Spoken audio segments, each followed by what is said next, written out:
गांव के पुराने लोग कसम खाकर कहते थे, इस जंगल के उस हिस्से में मत जाना। वहां अंधेरा सिर्फ अंधेरा नहीं है। रात के वक्त दरख्त सीधे खड़े नहीं रहते थे। ऐसा लगता जैसे वो झुककर किसी को देख रहे हों। हवा आम हवा नहीं थी, वो सांस लेती थी, लंबी, ठंडी और भारी सांस। कभी कभी दूर से सरगोशी सुनाई देती, मगर जब कोई करीब जाता सब खामोश हो जाता, जंगल जैसे इंतजार में हो।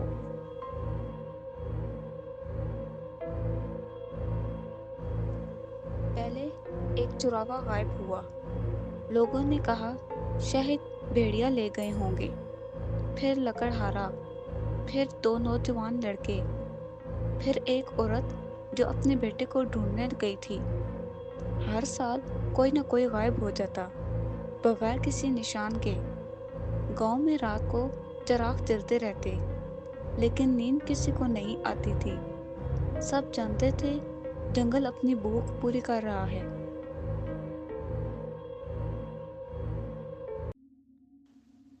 एक सर्द रात आग के गिर्द बैठे लोगों में से एक बूढ़े ने सर उठाया। तुम सबको सच जानना चाहिए, वो बोला। सदियों पहले यहाँ एक बादशाह था, जालिम, बेरहम और हमेशा भूखा। उसे दौलत की भूख थी, ताकत की भूख थी, और सबसे बढ़कर हमेशा जिंदा रहने की भूख थी। जब मौत उसके दरवाजे पर आई तो उसने अपनी रूह जंगल के हवाले कर दी।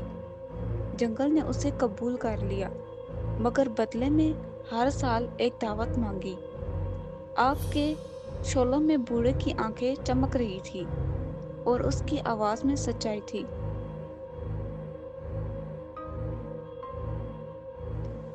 चार दोस्त जो इन बातों पर यकीन नहीं रखते थे, उन्होंने फैसला किया कि वो जंगल का राज खुद देखेंगे। जैसे ही वो अंदर दाखिल हुए, परिंदों की आवाजें बंद हो गईं, हवा अचानक सर्द हो गई, जमीन नर्म और गीली थी, जैसे हाल ही में किसी ने उसे खोदा हो। कुछ फासले पर उन्हें पत्थरों का एक पुराना महल नजर आया। दीवारें काई से ढकी हुई, बेलें ऐसे लिपटी थी जैसे वो जिंदा हों, और दरवाजा आधा खुला हुआ था।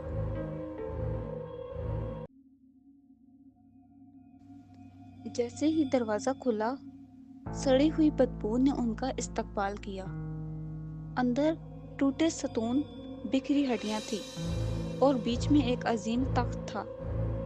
तख्त पर कोई चीज बैठी थी, मगर साख्त, बिल्कुल साख्त। ऐसा लग रहा था जैसे वो सिर्फ आंखें खोलने का इंतजार कर रही हो। दीवारों पर अजीब नक्श थे, जो आहिस्ता आहिस्ता चेहरों में बदलने लगे। और फिर आवाज आई, भूख। फिर दूसरी आवाज, हमें भूख लगी है।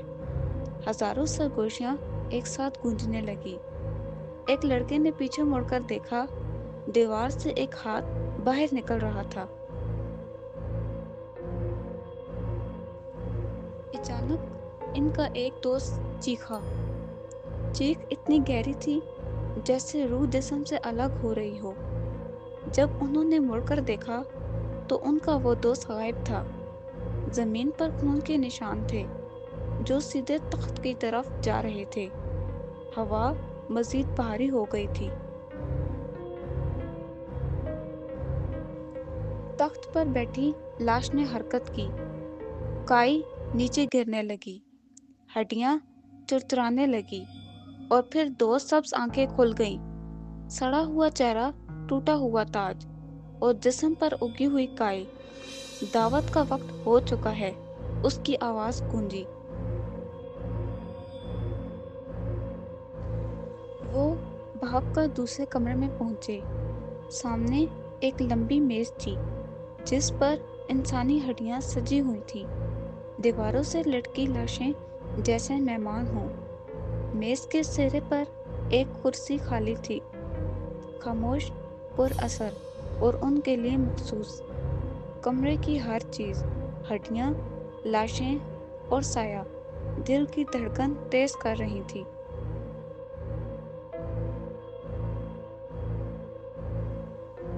زمین سے اچانک بیلیں نکل آئیں اور ان کے پاؤں کو جکڑنے لگی۔ پیچھے ہڈیوں کی آوازیں سنائی دے رہی تھی، جیسے کوئی قدم قریب آ رہا ہو۔ بادشاہ زمین پر سڑک رہا تھا۔ آہستہ آہستہ جنگل خود اسے آگے دھکیل رہا تھا۔ ایک لڑکا گر گیا، بیلوں نے اسے لپیٹ لیا اور اس کی چیخ اچانک خاموش ہو گئی۔ بچے خوف میں جم گئے اور ہر سانس میں درختوں کی سرسراہٹ کھل گئی۔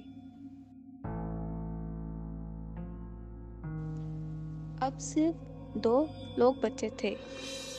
دروازہ قریب تھا، مگر پیچھے موت کا سایہ بڑھ رہا تھا۔ ایک نے دوسرے کی طرف دیکھا۔ اگر میں رک جاؤں تو تم بچ سکتے ہو۔ اس نے مشعل اٹھائی اور بادشاہ کے سامنے کھڑا ہو گیا۔ سایہ اس کے اوپر گھوم رہا تھا اور ہر لمحہ ایسے تھا جیسے وقت تھم گیا ہو۔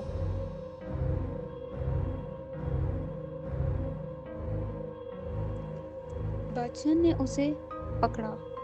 اس کی روح جسم سے نکل کر سبز روشنی میں بدل گئی۔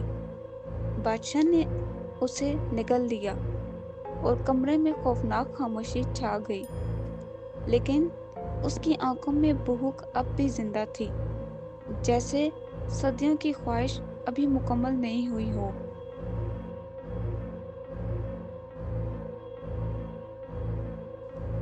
صبح جنگل پر دھند چھائی ہوئی تھی۔ صرف ایک لڑکا زندہ بچا تھا، مگر اس کی آنکھیں سبز چمک رہی تھی اور جلد پر آہستہ آہستہ کائی اگ رہی تھی۔ وہ مسکرا رہا تھا، مگر مسکراہٹ میں طاقت اور خطرہ دونوں چھپے تھے۔ اب وہ صرف بچہ نہیں رہا تھا، بلکہ وہ نیا بادشاہ تھا۔ جنگل خاموش تھا، پرانی بھوک اب اس میں مکمل تھی، اور ہر درخت، ہر بیل، ہر سایہ اس کی طاقت کا حصہ بن چکے تھے۔ اب کہانی ختم ہوئی تھی، لیکن جنگل اور بھوک ہمیشہ زندہ رہیں گے۔